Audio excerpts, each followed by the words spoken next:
ang isa pang bagong corvette ng Philippine Navy pinangalanan na. Ito nga po mga idol, ang isa sa dalawang bagong corvette na binili ng ating bansa mula sa South Korea para sa Corvette Acquisition Project.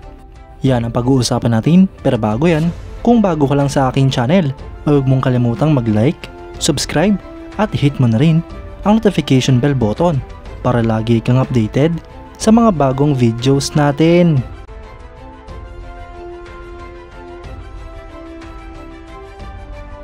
Ang ikalawang Miguel Malvar class Corvette HDF 3200 na gawa ng Hyundai Heavy Industries ng South Korea para sa Philippine Navy ay pinanglanan na.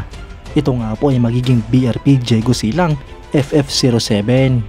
Hindi nga po ito ang kauna-unahan na ang isang frigate type ship ay pinangalan sa Ilocano hero na si Diego Silang. Noon pa man mga idol ay meron ng dating RPS, kalaunan ay naging BRP Diego Silang PF9 na nireclassify bilang PF14.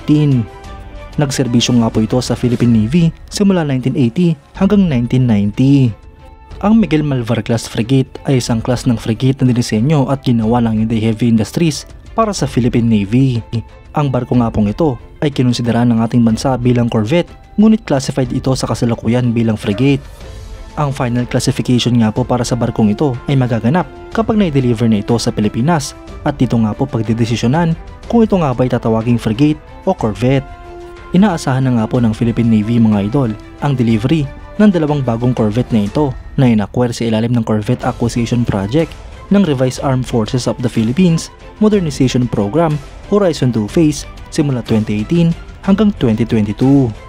Ang Department of National Defense ng ating bansa ay pumirma ng kontrata kasamang South Korean shipbuilder na Hyundai Heavy Industries noong December 28, 2021.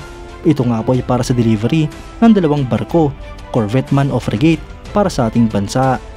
Ang barkong ito mga idol ay may displacement na 3,200 tons, may habang 118 meters, beam na 14.9 meters, draft na 3.7 meters at depth na 7.2 meters.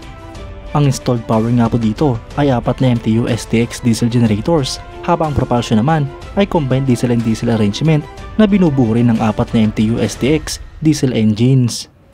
Ito nga po ay may maximum speed na 25 knots at may maximum range na 4,500 nautical miles.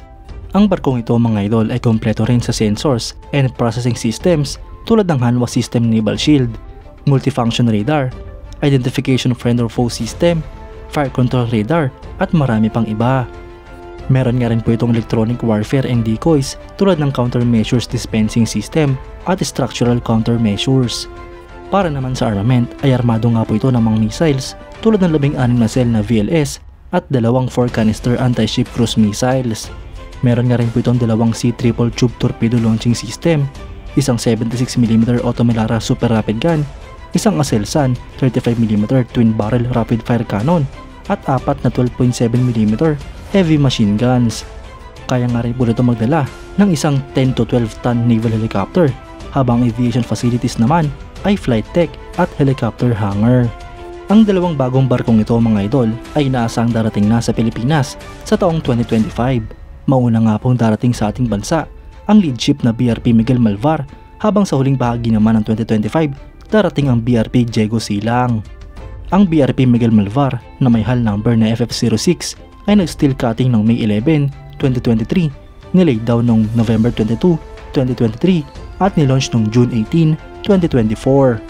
Habang ang BRP Diego Silang naman na may hull number na FF07 ay nag-steel cutting noong November 22, 2023, nilay down noong June 14, 2024 at ilo-launch pa lamang ngayong December 2024. Ang kasalukuyang status nga po ng BRP Miguel Malvar ay outfitting na, habang ang BRP Diego Silang naman ay under construction pa rin.